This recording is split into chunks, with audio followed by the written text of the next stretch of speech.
Navsanchar news मध्ये आपले स्वागत आहे.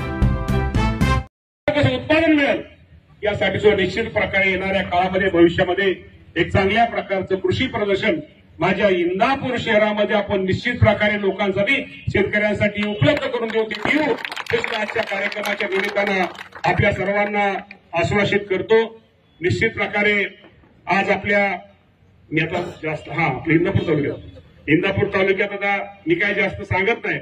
ज्याचं नुकसान झालं त्याला निश्चित प्रकारे मिळणार आहे. कदाचित तुम्हाला आकडे तुम्ही घेतले असतील का नाही घेतले कुणी? ज्याचं नुकसान झालं त्यांनी घेतले असतील. साधारणतः मे आणि सप्टेंबर पर्यंत साधारणतः आपल्या तालुक्यामध्ये एकूण 11,941 हेक्टरचं बाधित क्षेत्र आपलं होतं आणि साधारणतः 33,457 शेतकरी आणि एकूण रक्कम 22,94,00,000 रुपये हे इंदापूरसाठी बाबांना मंजूर झाले. अजूनही काय थोडं मागं आकडे आहेत ते पण आपल्या सगळ्यांना निश्चित प्रकारे ते जमा झाले ना. मामाची आठवण ठेवा. त्यामुळं निश्चित प्रकारे असा हा खूप चांगला कार्यक्रम बाबांनो. शेतकरी आपली जात आहे. शेतकरी आपण बंधू आहे. शेवटी आयुष्यामध्ये काय असतं? शेवटी प्रत्येकाला टेन्शन तकतक दगदग त्या आयुष्यामध्ये सगळ्याला आहे. प्रत्येकाला दुसऱ्याचं चांगलं वाटतं असं काय ना, सगळ्याचं सारखं आहे. त्यामुळे हा खूप चांगला कार्यक्रम आज शेतकऱ्यांसाठी कृषी विभागाच्या आमच्या गरगडे सेक्टरच्या सगळ्या टीमनी आयोजित केला. त्याबद्दल मी कृषी विभागाच्या सगळ्या अधिकाऱ्यांचं, शासकीय अधिकाऱ्यांचं, सगळ्यांचं मी पुन्हा एकदा म्हणजे पुणे जिल्ह्याला 98,20,00,000 रुपये शैलेशशी झालं. पुण्याला ठीक आहे. तर इंदापूरचं वाटरलाही बाहेर सांगायचं नसतं ज्याला आता परत म्हणतील काय सगळे इंदापूरलाच घेऊन चालला लागेल. त्यामुळं जास्तीत जास्त आपल्या सगळ्यांनी त्याचा फायदा घ्यावा. शेवटी वाढपी तुमचा घरचा आहे.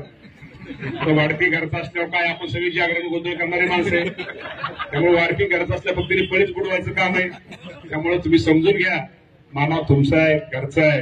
पूर्वी मामा तुम्हाला सहज उपलब्ध होत होता, पण तुम्ही जरा आज तुम्ही इतकं मामाला मोठं केले, राज्यावर नेले, कृषी मंत्री म्हणून सगळीकडे फिरावं लागते. तर एखाद्या तुमच्या कार्याला सुखाच्या दुःखाच्या कार्यक्रमाला मामा आला नाही याचा अर्थ रागराग करू नका, वाईट वाटून. शेवटी मामाचं प्रेम तुमच्यावरती आहेच. तुमच्या कार्यक्रमाला आला नाही, सुखाला आला नाही, दुःखाला आला नाही याचा तुमच्यावरती मामाचं प्रेम अजिबात कमी झालेलं नाही. पण तुम्ही मला आता समजून घ्या, सांभाळून घ्या. तुमच्यामुळे मी वरच्या लेवलला काम करतोय, वरच्या ठिकाणी काम करतोय. त्यामुळं राज्यामध्ये सगळीकडे आपल्याला फिरावं लागतंय. त्यामुळं निश्चित प्रकारे काम चांगलं करा. आयुष्यामध्ये आपल्या कुटुंबाला, भागाला, परिसराला वेळ द्या. त्या रानाच्या बांधाच्या भानगडी, भांडणं तणं, गावाचं, ग्रामसेवकाचं, तलाट्याचं, सर्कलचं, तहसीलदारचं, पोलीस स्टेशनचं नका करू. ह्यामुळे तुमची पण झोप मोडती आणि पुढच्या माणसाची पण झोप मोडती. कारण तुम्हाला पण समाधान नसतं त्याचं. त्यामुळे अजिबात त्या गमती जमती तर अजिबात करू नका. जेवढं नेहमी लक्षात ठेवा, आनंद द्या, आनंद घ्या. आणि आपल्याकडून जेवढं लोकांचं चांगलं होईल, आपल्यामुळे जेवढं लोकांचं चांगलं होईल तेवढा करण्याचा प्रयत्न करा. आपल्या बोलण्यामुळं, वागण्यामुळं कोणाच तरी संध्याकाळची झोपमोड होईल असं आयुष्यामध्ये कधी करू नका. आणि खूप चांगला कार्यक्रम, या कार्यक्रमाच्या निमित्तानं आपण सगळेजण उपस्थित राहिला त्याबद्दल आपले आभार मानतो. आमच्या पत्रकार मीडियाच्या प्रतिनिधींचे आभार मानतो आणि आपल्या सर्वांना दीपावलीच्या पाडव्याच्या शुभेच्छा देतो. थांबतो. धन्यवाद. जय हिंद, जय महाराष्ट्र.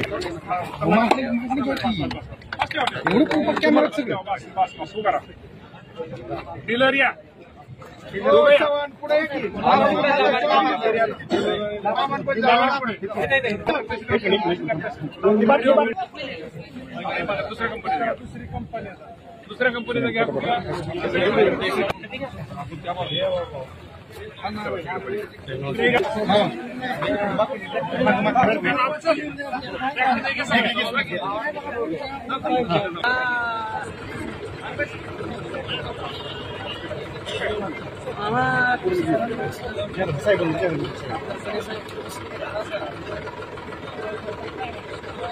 मामा इकडे बघा, बाजूला सरकार अंगावर येईल ट्रॅक्टर.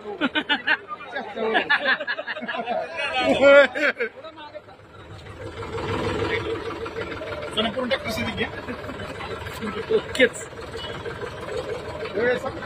सरकार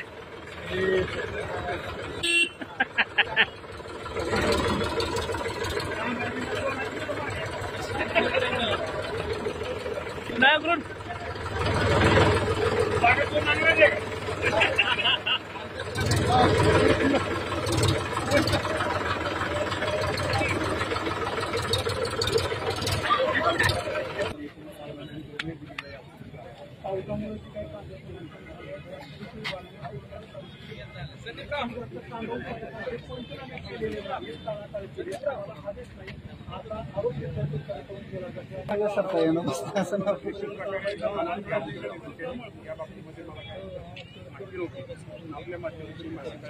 राज्यातील महत्त्वाच्या आणि आपल्या भागातील ताज्या बातम्या पाहण्यासाठी आजच आमच्या विश्वसंचार न्यूज यूट्यूब चॅनलला सबस्क्राईब करा व बेल आयकॉन प्रेस करा.